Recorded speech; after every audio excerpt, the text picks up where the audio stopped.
I'm really excited to be talking with Paul Michael Angeli, the director of Medicine Man, the Stan Brock story, and Audra Fitzgerald, senior clinic coordinator for Remote Area Medical.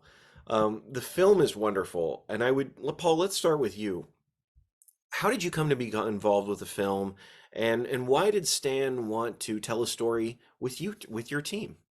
If I may say, I think one of the reasons that he chose us instead of these other filmmakers is that same DIY like startup ethos that Ram had started with, just a pickup truck and Stan himself and some donated drugs and a few dental technicians that were able to volunteer, like just literally 3 people that drove up into the mountains of Appalachia.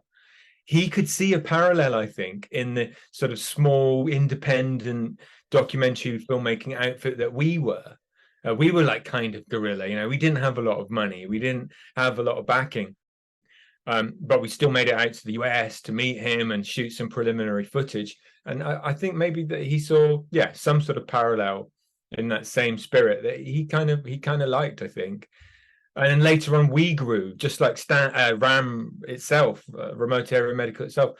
We grew into a larger operation that got a bit of funding, that got more professionals involved. And here we are now, 12 years later, with the film coming out on November the 14th at 700 screens all across America. So we are very fortunate to have had a similar trajectory as Remote Area Medical itself.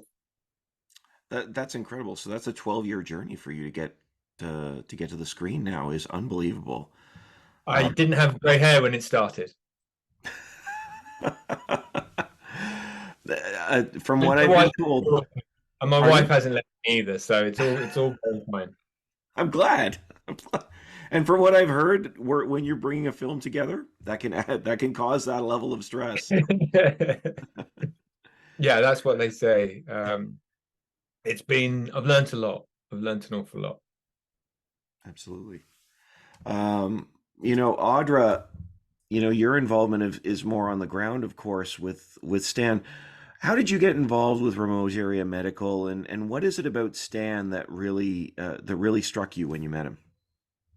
So for me, I didn't actually get to work with Stan a whole lot. I didn't start volunteering with the organization until it was actually our hometown clinic here in Knoxville, Tennessee, until 2018. My background is as a licensed optician, and I was looking for volunteer opportunities. And one of my friends told me about RAM and hadn't heard about them. Didn't know they existed up until that point. Made the decision to go to the Jacob Building Clinic in Knoxville and fell in love with it.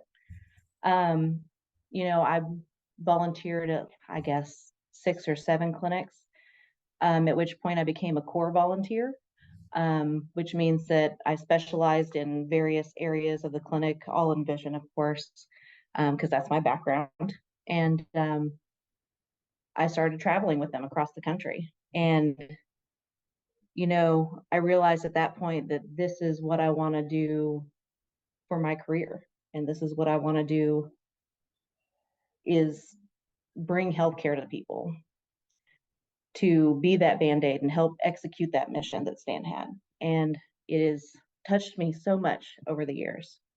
It has really been the best thing I've done with my life and couldn't imagine doing anything else.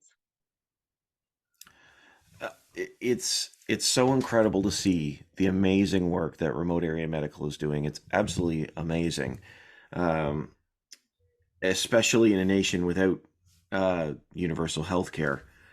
Um, but Paul, from you coming from the outside, what was it that you noticed immediately about the way that RAM works and its impact on the population?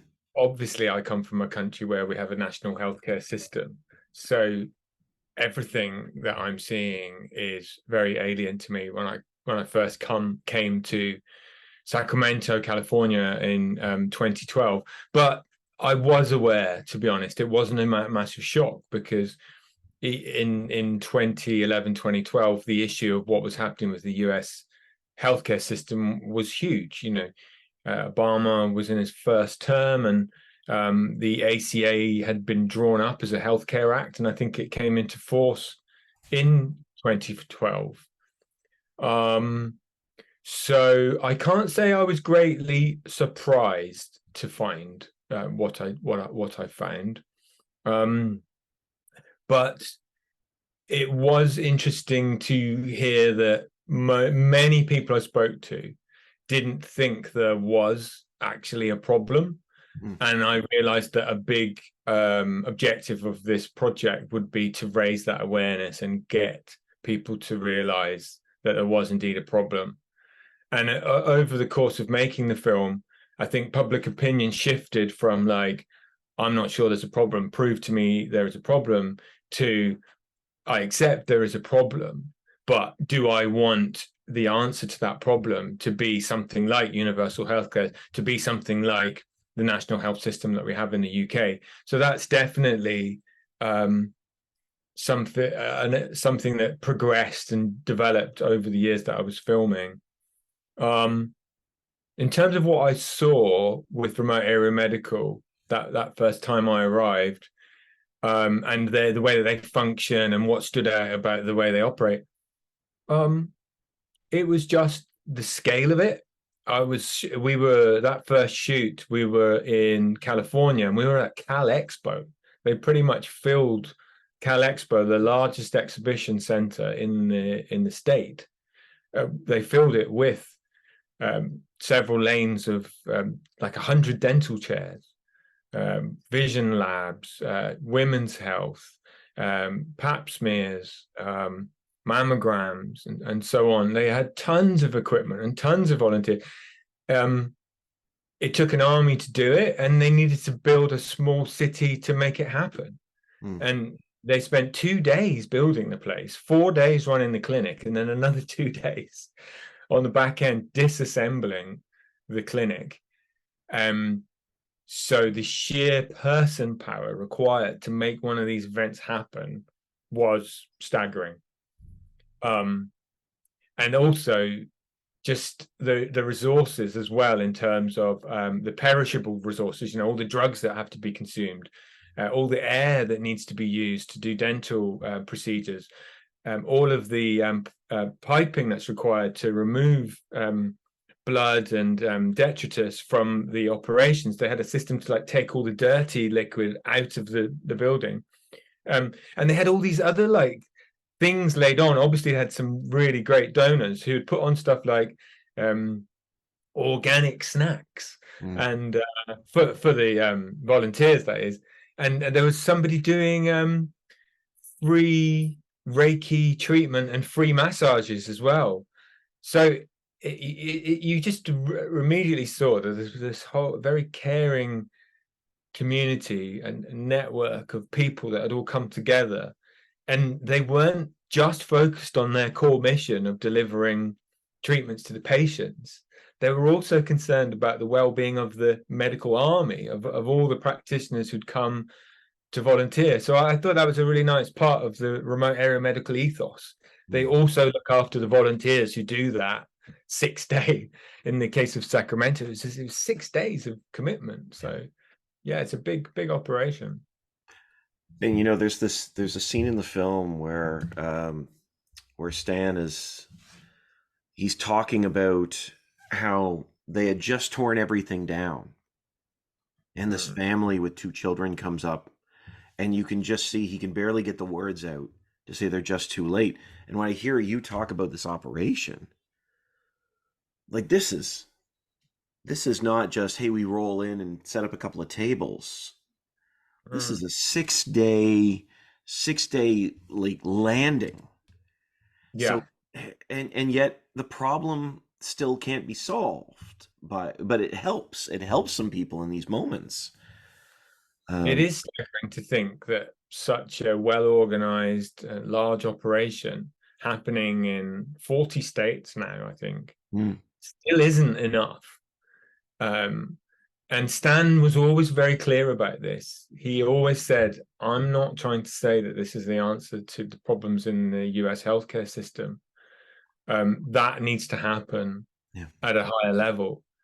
And that's why he was so keen to, as well as doing all of that, he was keen to communicate with politicians and campaigners and make sure that they knew what was happening on the ground and they could report to their audiences, be it the general public or to fellow campaigners, about what was happening, and that the solution would require more than 1 million remote area medical clinics all over the US. That was only ever going to be a sticking plaster, as Stan put it.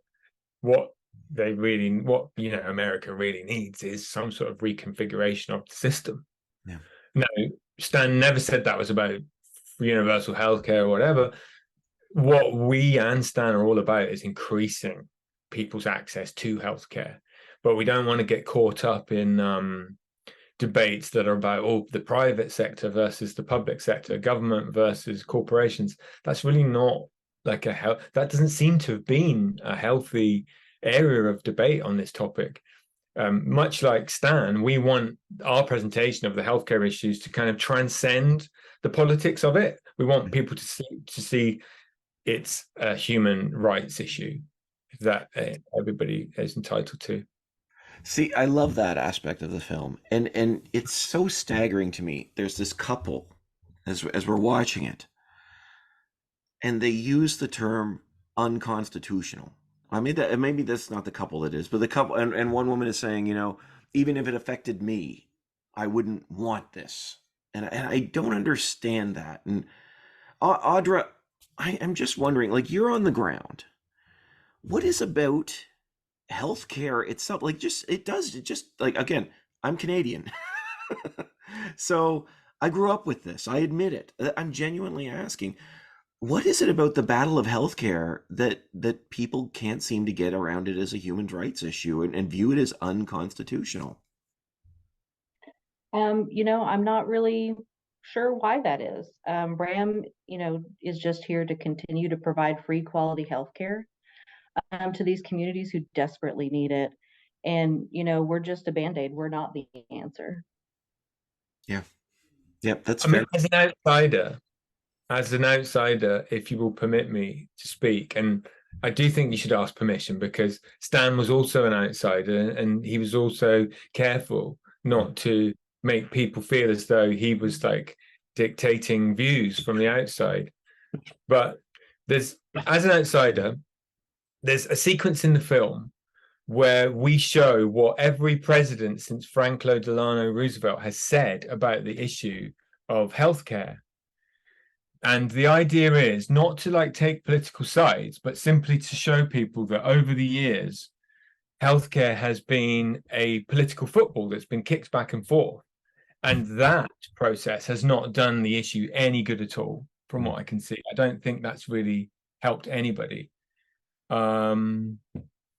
So yeah, we just want to say let's depoliticize the issue and make sure that everybody's pushing for better healthcare provision, regardless of what their normal political point of view is. And that's what Stan was all about. I said to Stan, hey, for example, Stan made friends with Bernie Sanders, but he also made friends with other politicians, Republican politicians, Democratic politicians. And I would say to him, well, why don't you go more boldly in one direction? And he'd say, well, what's the sense of that? The country's split pretty much 50-50. Why would I want to lose half of my volunteers or half of my donors? He said, that's just not the right message. That the best way is just to be this unifying force that brings everybody together, and that's the way we'll get as many of these clinics done as possible. And I think he was right, because as you'll see in the film, we go to various locations with various demographics. Clearly, the people in the film have various political backgrounds, but when it comes to this issue of healthcare, they all come together and unite and make these clinics happen. And it's a wonderful thing in that regard.